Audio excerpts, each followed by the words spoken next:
Hello and welcome to the Wolfchase Toyota Insider. I'm Jeff Brightwell alongside April Jauregui, volleyball coach at the University of Memphis. Season now underway. Coach, you picked up your first win over the weekend at St. Louis, went 1-2 in the tournament. But no, you saw some stuff you wanted to work on. You saw some stuff you really liked up there. Yeah, I mean, of course, our goal was to go 3-0, so it's disappointing to come back and be 1-2. But I think we had some good learning experiences. You know, to drop that first match, I don't think we really put our best foot forward. I mean, congratulations to SEMO. Thought they played a good match coming out the bat. But to then wrap it up, you know, beat St. Louis and then have a chance against, you know, a top 50 team, we pushed them to 5. There's a lot of positive things to grow on. Well, the best thing I know you're talking about is you get better each match. That's really what you want to see out of that first tournament of the year. Right, I think in our first game, our offense wasn't really clicking. I mean, our middles played phenomenal. They led our teams in kills. But, you know, the game of volleyball, you have to score from the pins. That's just reality. Most of the sets go there, and we were hitting 0 for that match, so we knew we had to improve.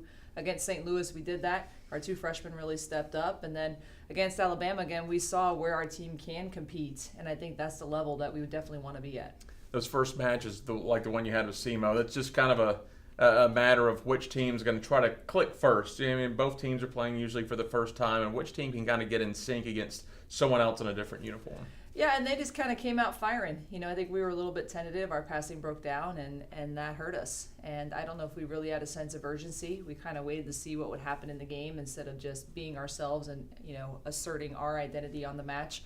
And that came back and bit us, and that one I wish we could get back, because I think our team has higher goals than, you know, the overall record from the weekend. But we did leave on a positive note of you're within a few points from beating, you know, a very good SEC school and a top 50 team in the country. You turned around after that first match. You beat St. Louis 3-1, and that was a match where you're in the second set, and then you talk about things clicking. You're down, I believe, 18-14. You go on an 11-7 run, and then you're rolling from that point on. And the plus was, I mean, they got to see us play first because we played the morning match, but it was their first match. Right. So I think we were on the positive side of them starting to make a lot of errors, and our team just started clicking, was a little more relaxed. You know, our 2 freshmen on the floor really scored well for us, and it's definitely a solid St. Louis team. They're going to do some damage. They were picked second in their conference, so I'm excited that we picked up that win. You mentioned the Alabama match. You lost that one in 5. You come back the next day a little confidence after getting that first win, and again, you push the top 50 program to 5 sets of that match, a team that may end up being in the NCAA this year.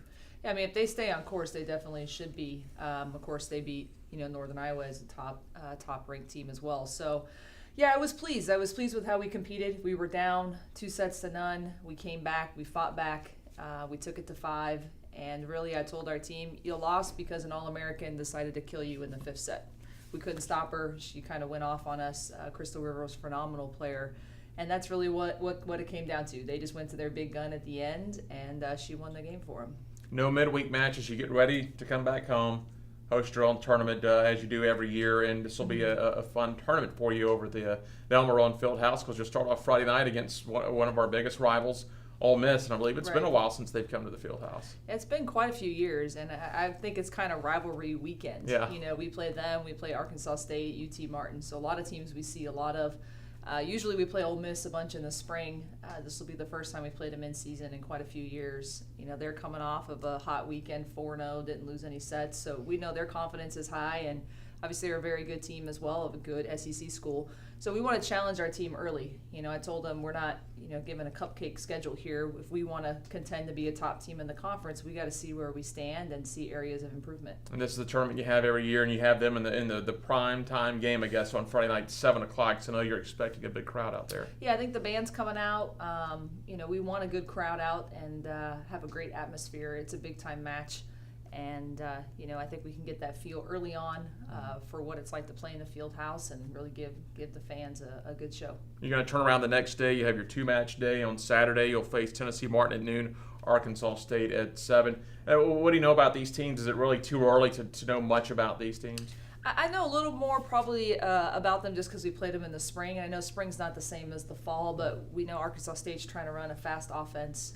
We know UT Martin sets a lot of balls to the outside. So, of course, our focus is Ole Miss first. And really, it's still at this point in the year, it's still about your side of the ball. And if you look at statistically where we can be better, that's what we're focusing on this week. If we can make improvements, then we'll be in a good situation this weekend. Those are the 3 matches you're playing again. 7 o'clock Friday against Ole Miss, then noon and 7 on Saturday against Tennessee Martin and Arkansas State. Of course, there are other matches that will start earlier Friday, so I know you've got some diehard volleyball fans in Memphis that'll probably come and sit through all the matches, so come out for an early afternoon at the Fieldhouse. Yeah, games start at 10 a.m. on Saturday, so you can come and stay all day and watch a lot of matches. Coach, thanks a lot. Good luck this weekend. Thank you. That is head coach April Jauregui. I'm Jeff Brightwell. This is the Wolfchase Toyota Insider on the Memphis Tiger Network.